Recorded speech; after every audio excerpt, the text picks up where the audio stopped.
ఉత్తర భారతాన్ని కొద్ది రోజులుగా పొగమంచు కమ్మేస్తుంది. దాంతో ఎదురుగా వస్తున్న వ్యక్తులు వాహనాలు కల్పించిన పరిస్థితి ఏర్పడుతోంది. ఇదే ఢిల్లీలో ఘోర ఘటనకు దారితీసింది.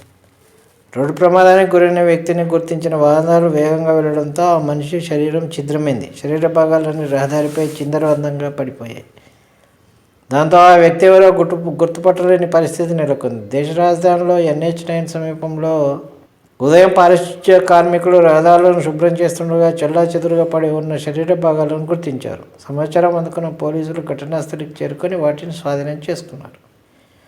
పోస్టుమార్టం నిమిత్తం ఆసుపత్రికి పంపించారు. CCTV దృశ్యాల ద్వారా ప్రమాదానికి గల కారణాలను దర్యాప్తు చేస్తున్నారు. ప్రాథమికంగా కొన్ని వివరాలు వెల్లడించారు. ఆ వ్యక్తి రోడ్డు దాటుతుండగా వేగంగా వచ్చిన వాహనం ఢీకొట్టి ఉండొచ్చని తెలిపారు.